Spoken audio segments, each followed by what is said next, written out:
할렐루야. 우리 하나님 앞에 온전히 찬양하며 우리 성가대뿐만 아니라 우리 예배로 하나님을 높이고 경배하고 하나님을 찬양하는 귀한 시간이 되기를 소망합니다. 우리 옆에 분들하고 한 번만 인사할까요? 잘 오셨습니다. 잘 오셨습니다. 잘 오셨습니다. 오늘은 선생이 되신 예수님에 대해서 함께 말씀의 은혜를 나누고자 합니다. 스승의 주일이거든요. 그리고 5월 15일 며칠 전에 스승의 날이 지났고요. 저도 평생을 살아가면서 수많은 스승님들을, 선생님들을 만났습니다. 근데 요맘때가 되면 꼭 기억에 나는 선생님이 계세요. 이 선생님은 저를 가르쳤던 선생님은 아니고 제가 전도사 사역을 할 때, 이제 부교육자 생활을 시작한 지 얼마 되지 않았을 때, 그 초창기 때 전도사 사역을 할 때 함께 섬겼던 그 초등부에서 봉사했었던 선생님인데, 이 선생님이 매번 요맘때 되면 기억이 납니다. 이 선생님은 은행원이었고요. 그리고 되게 바쁘게 살던 청년이었습니다. 20대 후반 정도, 그때 나이가 그 정도 되는 청년이었는데, 교회에서 초등부 교사도 했었고요. 그리고 찬양단도 2군데나 소속이 되어져서 찬양도 열심히 하고, 또 교회에서 여러 가지 맡은 것들이 많아서 정말 눈코 뜰 새 없이 바쁘게 지내던 청년이었어요. 그래서 제가 전도사 입장이었고 같이 이제 봉사하는 교회 선생님이셨는데 너무 안쓰러운 거예요. 너무 일이 고된 것 같아요. 그러니까 본인이 할 수 있는 적정량이라는 게 있는데, 제가 봤을 때는 그 당시에 그걸 좀 넘어서서 너무 좀 많은 일들을 하셔서 피곤한 거 아닌가 싶어서 그렇게 한번 권유했던 적이 있습니다. 선생님, 너무 힘드니까 지금 하고 계시는 일이 교회 일이 5가지, 6가지 되는데 너무 많은 것 같다. 한두 가지 정도는 좀 줄여도 하나님께서 성도님, 그 선생님의 상황을 아시고 마음을 아시니까 조금 더 다른 한두 개 정도 줄여서 좀 에너지 있게 다른 일들을 감당하면 어떻겠냐라고 그랬더니, 그 선생님이 뭐라고 하셨냐면, 저는 이 말이 평생 아직까지도 요맘때 되면 항상 떠오릅니다. 그 선생님이 뭐라고 하셨냐면, 전도사님, 직분이 제 신앙을 지켜줘요. 딱 그 한마디 했어요. 그래서 저는 하나님께 맡은 직분을 감당하는 게 너무 행복하고 몸은 피곤하지만 이 직분 때문에 제 신앙이 지켜지는 것 같고, 그래서 너무 힘들지만 감사하다, 그런 고백을 했습니다. 너무 충격이었어요. 너무 충격 먹어서 머리에 이게 망치 같은 걸로 한 대 꽝 맞은 것 같아서 나는 이런 선생님의 이 고백 같은 그런 마음을 내가 갖고 있을까? 우리는 누구나가 다 교사입니다. 특별히 교회에서 신앙생활을 하시는 분들은 가족이 속해져 있다면 가정 내에서도, 그리고 회사에서나 옆에 친구들, 그리고 친척들, 그 사이에 누구에게나 하나님의 말씀을 전하고 가르칠 수 있는 기회와 상황을 누구나 가지고 있는 선생님들이시기도 하거든요. 본격적으로 주일학교에 들어가서 교사의 직분을 감당하지 않더라도 누구나가 다 선생인 그리스도인들이십니다.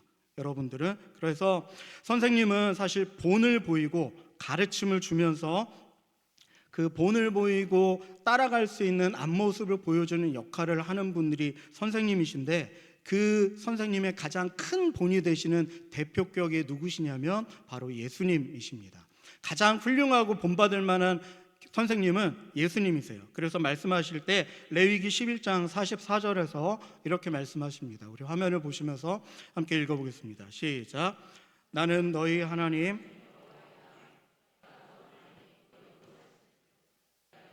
거룩하게 하라. 아멘. 내가 이렇게 거룩하니까 너희도 거룩해라 라고 샘플로, 예로 말씀을 해주시고 들어주셨던 것입니다. 거룩이라고 하는 말 자체의 단어의 뜻은 여러분들 잘 아시는 것처럼 구별되다라는 뜻을 가지고 있습니다. 그러니까 하나님과, 하나님을 믿는 믿음과 하나님을 믿지 않는 세상과 그것이 구별되어졌다, 그것이 하나님은 거룩하다라는 뜻입니다. 그런데 필연적으로 세상은 깨끗하지도 못하고요, 또 죄악이 가득 차 있는 곳이다 보니까 그런 죄악이 가득하고 더러운 세상과 구별된 것이 하나님이시다 보니까 자연스럽게 높고 위대하신, 그리고 세상 것에 섞이지 않은 깨끗하다라는 의미도 함께 담고 있는 단어가 바로 거룩이라고 하는 단어입니다.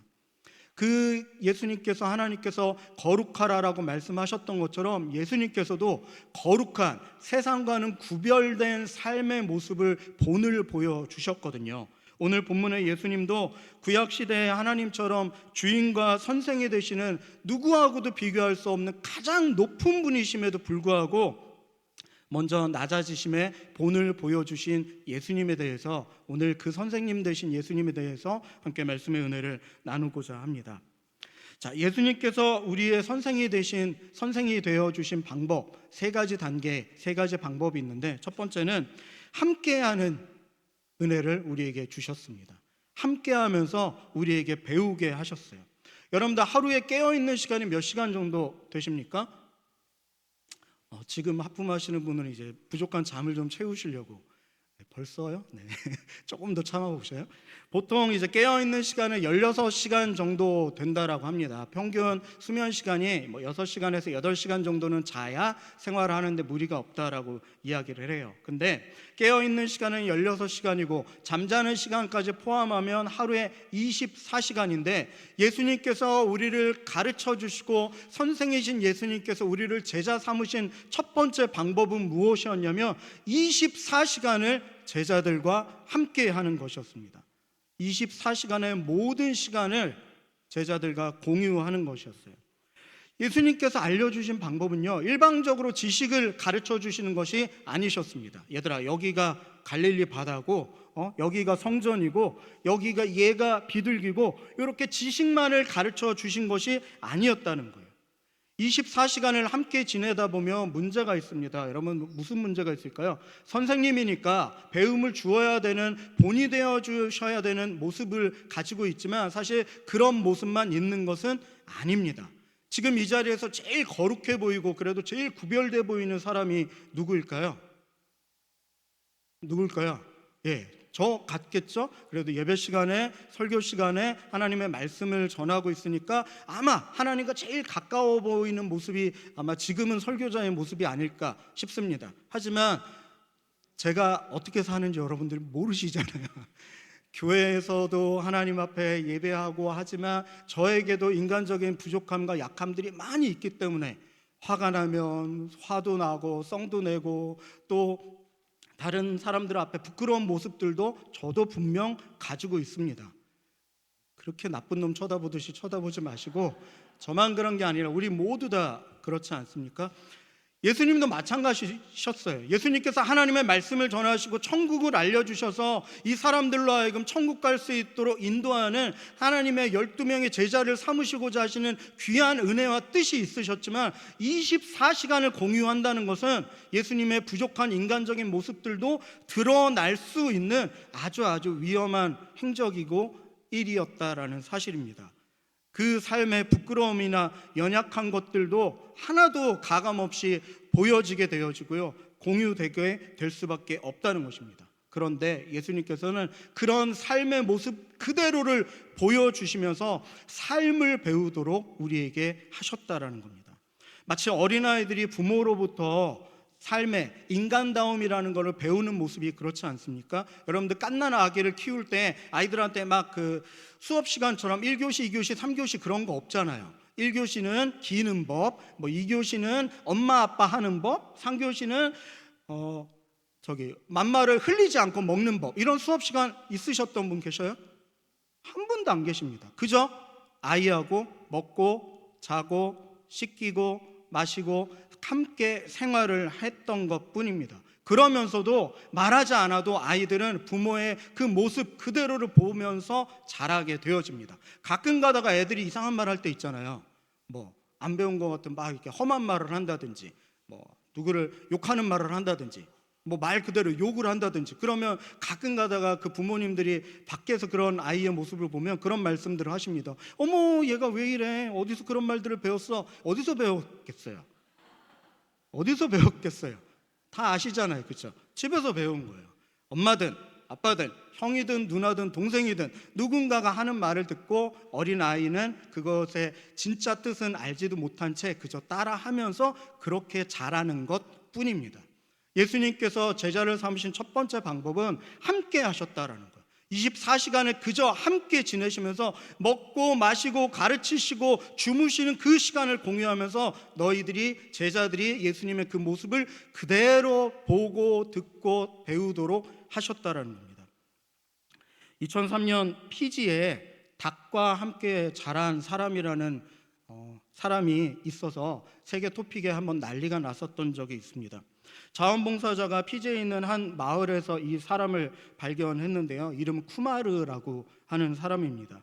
이 발견했을 당시에 어렸을 때 부모님들을 이제 다 여의고 8년 동안 닭장에서 살아가고 있는 것들을 발견을 했답니다. 그러니까 8살 정도 되는 아주 어린 나이였는데 누가 키워주는 사람이 아무도 없이 그저 닭장에서 닭들과 함께 살고 있었던 사람을 발견을 했대요. 그래서 이 사건이 알려지고 나니까 너무 안타까워서 한 노인이 이 어린 아이를 입양을 해서 키우기로 했는데, 안타깝게도 그 이후 한 노인에게 입양된 이후 약 30년 동안 줄에 묶여서 닭처럼 생활하고 있는 모습이 또다시 발견이 되어서 충격을 주었던 사건이 있었습니다. 사람이 사람일 수 있었던 거는요, 사람으로 태어나서 그런 것도 있지만 사람으로서 살아갈 수 있도록 부모님을 통해서, 주변 사람들을 통해서, 그리고 우리가 속해 있는 가정과 우리가 속해 있는 사회와 국가를 통해서 우리가 훈련받고 배워온 것도 무시할 수 없다라는 사실입니다. 방금 예를 들었던 이 쿠마르라는 사람도 분명히 100% 사람이었습니다. 근데 그가 살아가는 삶의 모습은 사람이 아니라 마치 닭인 것처럼, 사람이 아닌 닭인 것처럼 살아가는 모습을 가지고 있었다라는 겁니다. 예수님께서는 이렇게 제자들에게 삶으로 배우는 것들이 얼마나 큰지를 알고 계셨기 때문에 예수님께서 먼저 실천해서 보여주시면서 제자들을 가르치셨던 거예요. 우리 오늘 본문 요한복음 13장 12절 말씀을 같이 한번 읽어보겠습니다. 함께 읽습니다. 시작. 그들의 발을 내가 너희에게 행한 것을 너희가 아느냐. 아멘. 지금도 여러분, 다른 사람의 발을 씻긴다는 것들은 굉장히 큰 일이고 부담스러운 일입니다. 언제 그래 봤는지 기억도 안 날 정도로 발을 씻는 사람도 부담되고요, 발의 씻김을 받는 사람도 부담되고 당황스러울 수밖에 없는 아주 큰 일입니다. 그런데 예수님 당시에는 지금보다 이 발을 씻긴다는 것이 훨씬 더 큰 일이었습니다.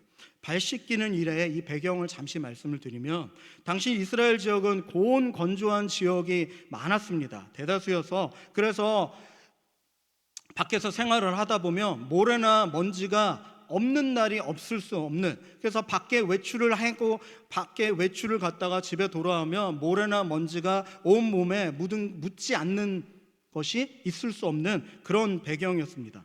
그래서 사람들은 대부분 지금식으로 말하면 신발의 형태가 샌들이나 슬리퍼처럼 모래나 먼지가 묻더라도 털어낼 수 있는 그런 오픈된 형태의 신발을 신고 살았단 말이죠. 그마저도 없으면 맨발로 살아가던 시대였습니다. 그때에 그런 상황에서 밖에서 생활을 하다가 집 안으로 들어오게 되면, 그래서 꼭 발을 털어내거나 씻어야 되는 일들이 일상이고 당연한 일이었습니다. 그때 심지어 다른 사람의 집에 방문하게 될 때는 그 집의 종이 손님의 발을 씻겨주는 것이 이 당시의 풍습이며 관행이었던 것입니다. 근데 종들도 여러 종들이 있거든요. 종도 각 가정마다 한 명만 있는 곳들도 있겠지만, 좀 부유한 집들은 종이 여러 명의 종들이 있는 경우들도 있었습니다. 그렇다면 여러분도 한번 생각해 보세요. 발 씻기는 종은 어떤 위치에 있는 종이었을까요? 높은 위치일까요? 낮은 위치일까요? 네, 어떻게 아셨어요? 잘하시네요. 낮은 위치에 있는, 그것도 가장 낮은 자리에, 낮은 위치에 있는 종이, 가장 낮은 종이 집 안에 온 손님의 발을 씻겨주는 일을 했던 것입니다. 이 일을 지금 누가 하셨다고요? 이 일을 예수님께서 직접 하신 거예요. 왜요? 제자들한테, 그리고 하나님의 복음에 대해서 가르치고 제자로 삼기 위해 이들이 따라할 수 있도록, 함께 할 수 있도록 함께 그 선행의 모습을 먼저 보여주셨던 것입니다. 자, 두 번째, 예수님께서 우리의 선생이 되신 두 번째 방법은 따라하게 했다는 겁니다. 한마디로 말씀드리면 훈련을 했다는 거예요. 따라해 볼까요? 훈련.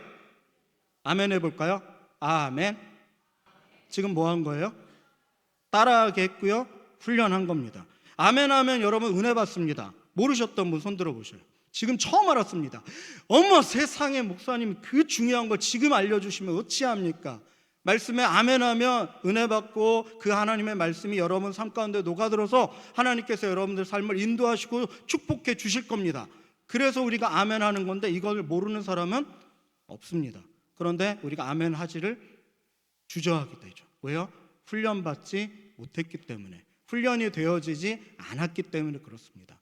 따라하는 거는요, 우리가 몰라서 안 하는 게 아니에요. 예수님께서도 제자들을 알려주시고 제자들에게 하나님의 말씀대로 그리스도인답게 살아가도록 가르쳐 주시고 인도해 주셨는데, 그 모든 내용들이 제자들이 생전 처음 듣는 그런 것들은 아니었습니다. 예를 들자면 부모를 공경해야 된다, 어르신들을 공경하고 그리고 낮은 사람들한테 겸손하게 행해야 된다. 이거는 꼭 예수님이 아니어도 일반 다른 교원이나 증언을 해줄 수 있는 사람들에게서도 들을 수 있는 일반적인 말이었음에도 불구하고 따라하지 않고 그 알고 있는 것들을 훈련하지 않아서 삶으로 녹아들지 않았기 때문에 그랬던 것입니다.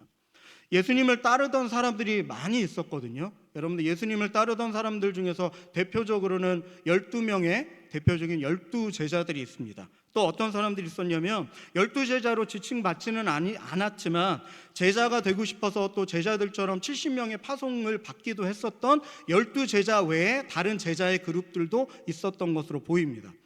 하지만 따르는 모든 사람들이 예수님의 가르침을 받아서 제자가 되려는 좋은 의도를 갖고 있는 사람들만 있었던 것은 아닙니다. 여러분들, 우리는 지금 여러분들 교회에는 왜 나오셨습니까? 뭐 하러 나오셨어요? 예배 드리러 나오셨죠.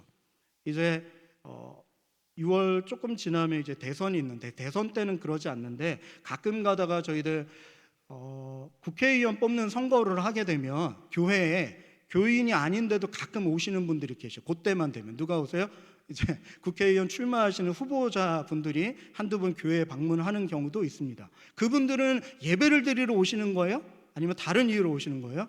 다른 이유로 오시는 거예요. 이것처럼 예수님을 따르던 당시의 사람들도 예수님의 제자가 되고 예수님의 말씀을 듣기 위해서 그 말씀을 듣고자 하는 마음으로만 따라다니는 사람들만 있었던 것은 아니라는 사실입니다. 누가복음 10장 1절 말씀 우리 함께 읽어보겠습니다. 누가복음 10장 1절입니다. 시작. 그 후에 주께서 각 지역으로 둘씩 앞서 보내시며. 아멘. 조금 먼저 읽었어야 되는데, 예수님의 12제자 외에도 이제 70여인의 이런 보내진 제자들도 있었고요. 이런 사람들만 있었던 게 아니었어요. 예수님은 제자들 외에도 따르는 사람들이 많이 있었습니다. 예를 몇 가지 들어드릴게요. 첫 번째, 군중들이 있었어요. 그저 무리지어서 와 뭐야 하고 뭔지도 모르고 와 저기 사람들 왜 이렇게 많아? 이제 우르르 쫓아가는 사람들. 그 사람들은 호기심 때문에, 혹은 예수님께서 뭔가 놀라운 기적 같은 일을 베풀어 주신다고 하니까 그것들을 기대하면서 따라다니는 사람들이, 군중들이 있었습니다. 그런데 이 사람들은 믿음이 깊지 않아서 실망을 하거나 오해하면서 떠나가는 경우들이 많이 있었습니다. 또 두 번째로는 정치적인 기대자들이 있었어요. 메시아의 정치적 독립과 왕국을 기대하면서 예수님께서 로마의 압제로부터 이 나라를 새롭게 해방시켜줄 독립투사로 생각하고 따라다니는 사람들도 있었습니다. 그리고 또 한 부류는 예수님을 욕하기 위해서, 공격하기 위해서 따라다니는 사람들이 있었습니다. 대표적으로 어떤 사람들이냐면, 이름을 얘기하시면 여러분들 아실 겁니다. 이름 얘기할 테니까 아시는 분들은 고개만 한번 끄덕끄덕 해보셔요. 어떤 사람이 예수님을 욕하기 위해서, 공격하기 위해서 따라다녔냐? 바리새인들, 한 반쯤 아시고, 서기관들, 들어보셨죠? 사두개인들, 헤롯 당원, 이런 사람들이 예수님을 욕하기 위해서 따라다녔던 사람들입니다. 우리 마태복음 22장 15절부터 17절까지 말씀을 우리 천천히 화면을 보면서 함께 같이 한번 읽어보겠습니다. 시작.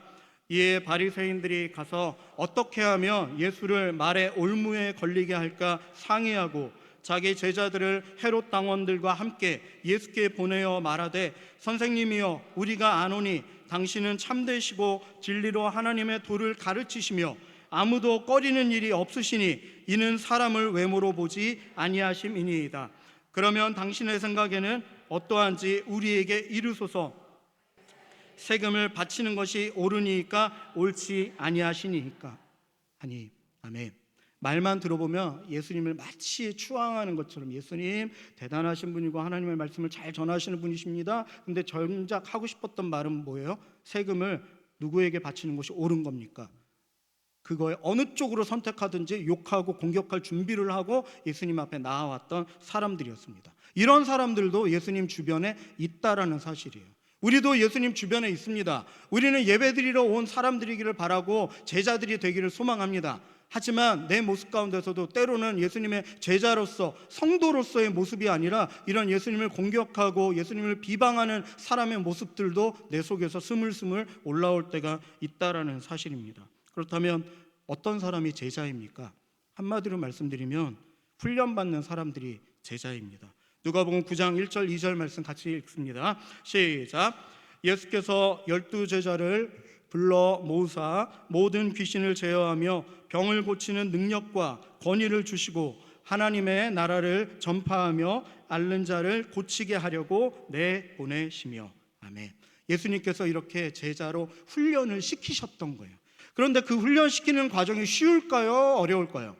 어렵습니다. 절대 쉽지 않고요. 절대 녹록지 않습니다. 힘들고 어려운 일이지만 그 훈련의 과정들을 이겨내서 예수님이 알려주시는 대로 잘 따라하는 그 사람이 비로소 진짜 예수님의 제자가 될 수 있는 것입니다. 요한복음 15장 8절 말씀 같이 한번 읽습니다. 시작. 너희가 열매를 많이 맺으면 내 아버지께서 영광을 받으실 것이요 너희는 내 제자가 되리라. 아멘. 하나님께서 우리를 제자로 삼으셔서 훈련시키실 때 우리에게 하나님께서 말씀해 주시고 이렇게 해야 된다 본을 보여주시면서 우리에게 따라하게 하실 때 그 따라함을 우리가 온전히 훈련하여서 예수님을 제자로 온전히 자라가는 것입니다. 몇 번 말씀드렸지만 저는 군대를 해병대를 나왔거든요. 그 해병대에 유명한 말이 있습니다. 뭐냐면 누구나 해병이 될 수 있다면 나는 결코 해병대를 선택하지 않았을 것이다. 조금 재수가 없나요? 네. 조금 꼴보기 싫고 근데 이런 자부심들이 좀 있어요. 제가 해병대에 들어갈 때도 경쟁률이 9대 1이었습니다. 그래서 저랑 같이 들어갔던 동기들도 어떤 친구는 6번, 7번 떨어져서 해병대 들어왔다. 1년에 2번 시험이 있거든요. 그렇게 들어왔던 친구들도 있었어요. 그렇게 바랬던 해병대를 들어가서 거기서 훈련하는 것들을 따라하고 훈련을 했더니 이렇게 평생 해병대 나왔다고 자랑하고 써먹게 되는 거예요.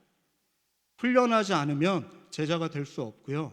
따라하지 않으면 제자가 될 수 없는 것입니다. 자, 세 번째로 예수님께서 우리의 선생이 되신 세 번째 방법은 순종이 삶이 되게 하신 것입니다. 순종함을 유지할 수 있도록. 여러분, 한 번 순종하는 것들은 어려울까요? 쉬울까요? 네, 쉽다고 단언할 수는 없지만 생각보다 그렇게 어렵지는 않습니다. 자, 지금 한번 해볼까요? 한 분도 빠짐없이 설교자를 잘 한번 봐주시기를 바랍니다. 3초 동안 시작. 자, 한 분도 실패하지 않으셨어요? 한 번은 다 성공하셨어요. 자, 남아있는 설교 시간 한 5분, 10분 정도 될 텐데 이때까지 한 번도 제 설교자에게서 눈을 떼지 마시기를 바랍니다. 훈련해 볼게요. 그러면 이 중에 몇몇 분은 실패하시는 분들도 계실 겁니다. 한 번 순종하는 건요, 독하게 마음 먹고 큰 맘 먹으면 누구나 할 수 있습니다. 하지만 계속 순종하고 유지하는 것, 그 순종하고 있는 상태를 유지하는 것들은 정말 어려운 일입니다. 저에게 버킷리스트가 한 가지가 있는데 죽기 전에 꼭 하고 싶은 일 한 가지가 뭐냐면 스카이다이빙입니다. 하늘 위에 꼭대기 해병대로 갔던 것도 스카이다이빙 때문인데 그 얘기는 시간이 있으니까 나중에 기회가 되면 그 비행기 타고 올라가서 낙하산 메고 뛰어내리는 거 그게 이제 스카이다이빙이에요. 낙하산 이렇게 피고. 근데 그거를 하고 싶은데 어떻게 하고 싶냐면 남 뒤에 그 다른 사람 뒤에 매달려서 뛰는 거 말고요. 저 혼자만 낙하산 메고 뛰는 거를 해보고 싶어요. 그게 제 버킷리스트입니다. 네. 이상하게 보시는데 다른 사람한테 매달려서 그 전문가한테 매달려서 스카이다이빙을 체험하는 거는 지금 당장이라도 할 수 있습니다. 내가 용기만 있으면. 돈은 한 15만 원에서 20만 원 정도 하더라고요. 작은 돈은 아니지만 뭐 한번 해볼 만한 거예요. 그 정도는 가능해요. 근데 내가 혼자서 아무 도움 받지 않고 낙하산 혼자만 메고 뛰어내리려면 훈련하는데 비용이 약 1,000만 원 정도가 들고요. 그리고 기간은 최소 2달. 그리고 넉넉한 일정으로 잡으면 반년 이상 걸리고 25번 이상의 공인되어진 점프를 해야지만 그때에서 비로소 아무 다른 사람들의 간섭을 받지 않고 혼자서 낙하산을 메고 뛸 수 있답니다. 쉬워요? 어려워요? 어렵습니다. 그래서 아직 못하고 있어요. 돈 1,000만 원도 없고요. 2달 시간도 없고요. 그래가지고 할 수가 없어요. 그래서 제 평생 할 수 있을까 모르겠습니다. 한두 번 순종하고 한두 번 좋은 일 하고 한두 번 그리스도인답게 살아가는 건 누구나 할 수 있습니다. 그러나 하나님 앞에 한 번, 두 번이 3번, 4번이 되고 수십 번이 되고 그게 나의 삶이 되어서 누가 이제는 뭐라고 하지 않아도 하나님의 말씀대로 순종함을 유지하면서 살아가는 것은 정말 쉬운 일이 아니라는 사실입니다. 저는 어릴 때 조금 철이 빨리 들어서 술, 담배를 좀 일찍 했었습니다. 그래서 일찍 시작하고 일찍 끊었어요. 끊었어요. 중학교 2학년 때 술, 담배를 끊었습니다. 그래서 중학교 2학년 때 시작한 게 아니라 중학교 2학년 때 끊었다고요. 그때 이제 멈췄는데, 근데 놀라운 사실은 아직도요, 중학교 2학년 때면 제가 16살 정도니까 한 30년 정도 전이거든요. 생각보다 나이가 대충. 그런데 아직까지도 가끔 술 생각이 납니다. 그리고 아직까지도 가끔 담배 생각이 납니다.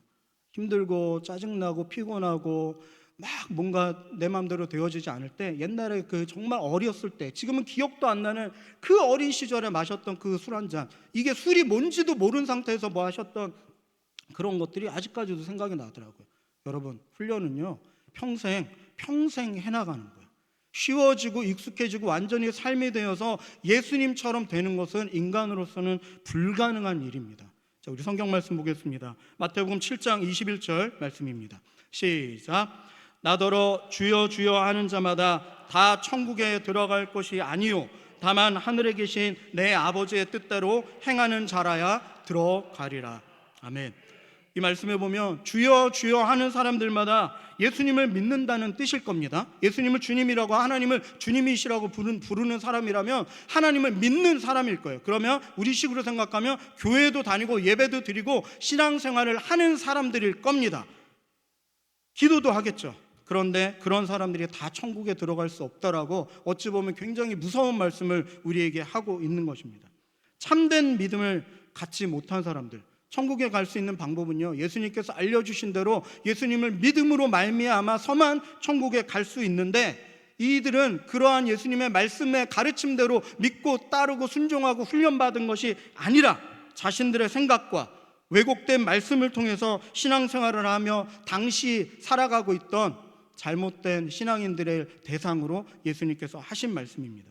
중요한 것은요, 예수님의 말씀이, 성경이, 하나님의 말씀이 기준이 되어서 그 말씀을 믿으며 그 말씀대로 도전하며 살아가며 애쓰는 것이 신앙인의 삶일진데, 그렇게 하지 아니하고 당시 유대인들은 하나님을 믿는다고 하면서도 하나님의 말씀을 기준 삼는 것이 아니라 자신이 해왔던, 그저 매일매일 해왔던 신앙의 패턴이나 그리고 전통들, 심지어는 자신이 생각하는 신앙에 대한 자신만의 생각들을 가지고선 그것이 기준이 되어서 때로는 하나님보다 내 생각이, 내 신앙의 전통이 하나님의 말씀보다 더 위에 있는 사람들에게 지칭하여서 하신 말씀입니다.